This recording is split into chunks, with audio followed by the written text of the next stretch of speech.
Bonjour à toutes et à tous, bienvenue sur Grand Littoral TV, votre chaîne d'information régionale. En ce vendredi 14 juin, comme tous les quarts d'heure, on fait un tour complet de l'actualité du jour près de chez vous. En ce vendredi, enfin de bonnes nouvelles pour la météo, enfin une amélioration, enfin le retour d'un temps calme et agréable. Aujourd'hui dans la région, c'est le retour du soleil, malgré quelques nuages encore par endroits ce matin. Cet après-midi, tout le monde profite du beau temps et les températures sont en hausse. 21 degrés à Saint-Omer et à Dunkerque, 18 à 19 degrés ailleurs sur le littoral, à Calais, Boulogne et le Touquet. La météo complète bien sûr après ce journal. À la une, tout d'abord, quelques images d'une visite d'une délégation en chinoise hier à Calais. Il y a quelques semaines de cela, la maire de Calais, Natacha Bouchard, s'était rendue en Chine pour faire la promotion du territoire auprès des entreprises locales. Hier, les autorités et entreprises chinoises de la province du Shaanxi et des villes de Datong et de Taïwan sont venues dans le Calaisie. Les autorités et entreprises chinoises seraient en effet intéressées par la position stratégique de Calais en termes de logistique.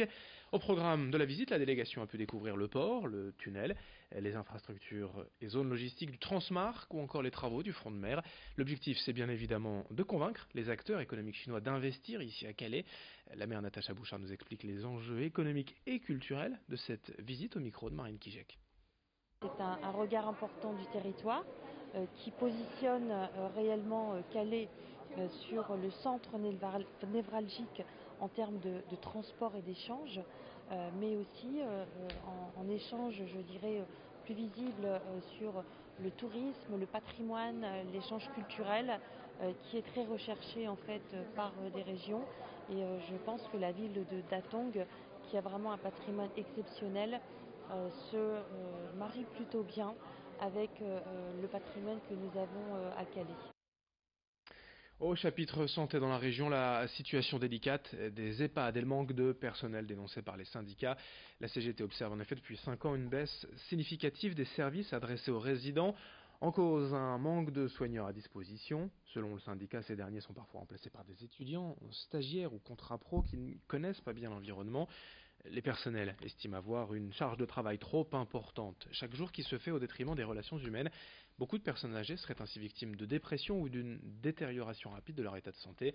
Les syndicats réclament avant tout des embauches en nombre. Explication au micro de Rémi Desremeaux. Ça râle dans les couloirs, ça pleure, ça s'isole pour pleurer dans les couloirs. Ils ne sont pas du tout contents de la qualité de leur travail. Ils en ont parfaitement conscience et c'est ça qui les rend très mal. Et parfois, ça les conduit eux-mêmes à être en maladie, voire en longue maladie.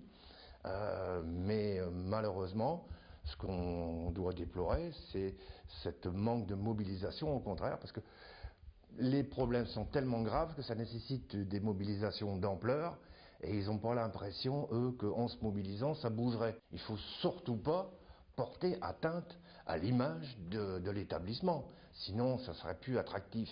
Et pour les professionnels et pour les résidents, les familles pourraient dire on ne va pas aller là parce qu'il y a eu quelque chose. Et il y a une autocensure chez les professionnels. Et ils ont peur aussi des représailles. En bref, également dans cette édition sur le littoral, d'abord l'émotion des sauveteurs en mer. Le monde maritime du Boulonnais a rendu hommage hier aux 3 sauveteurs des Sables d'Olonne décédés en intervention le week-end dernier lors de la tempête Miguel. Un rassemblement hommage des sauveteurs boulonnais pour leurs collègues de Vendée. Une info trafic également à vous signaler, attention, ce lundi et ce mardi, 2 journées de travaux sur le pont de Coulogne qui sera fermé à la circulation. Des déviations seront mises en place. Ce sera compliqué donc dans le secteur de Coulogne, un chantier prévu en début de semaine prochaine, lundi et mardi.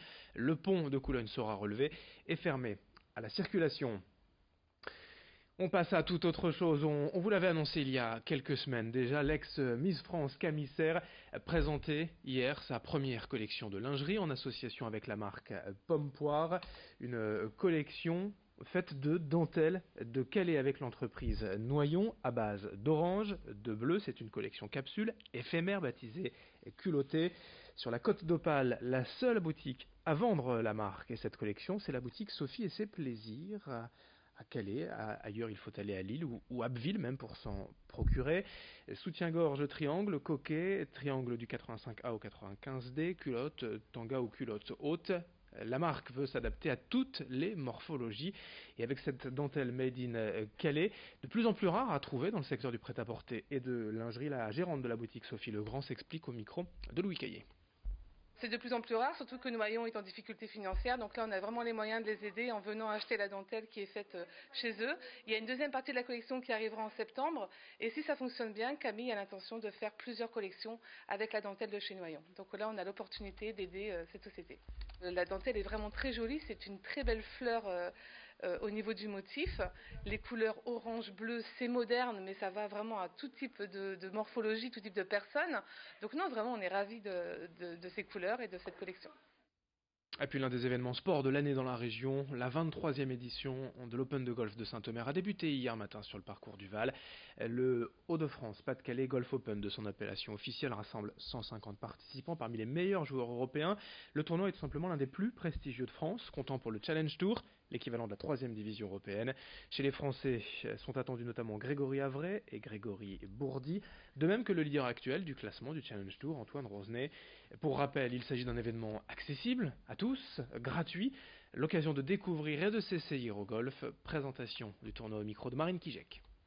On espère un beau spectacle parce qu'on a vraiment un superbe plateau cette année. On a 2 anciens numéro 1 français, Grégory Avray, Grégory Bourdi. On a 3 anciens vainqueurs du tournoi ici, dont Philippe Lima qui a gagné 2 fois, et Sébastien Gros. Et Julien Ken et Antoine Rosner qui sont vraiment en pleine ascension en ce moment. Il y a le numéro 1 du Challenge Tour aussi qui est là, Antoine Rosner. Donc on est vraiment content du champ et on espère... En tout cas, là il y a un peu de soleil, donc ça c'est bien. On espère que ça continuera jusque dimanche et pour que les spectateurs puissent venir voir ce superbe spectacle. Et notez bien que dimanche, la dernière journée et les 2 dernières heures du tournoi seront diffusées en direct sur Grand Littoral TV de 15h30 à 17h30. L'Open de golf de Saint-Omer en direct sur votre chaîne sur Grand Littoral TV dimanche à 15h30. Merci de votre fidélité. Dans un instant, à suivre vos prévisions météo. Merci d'être en notre compagnie. Très bonne journée à toutes et à tous.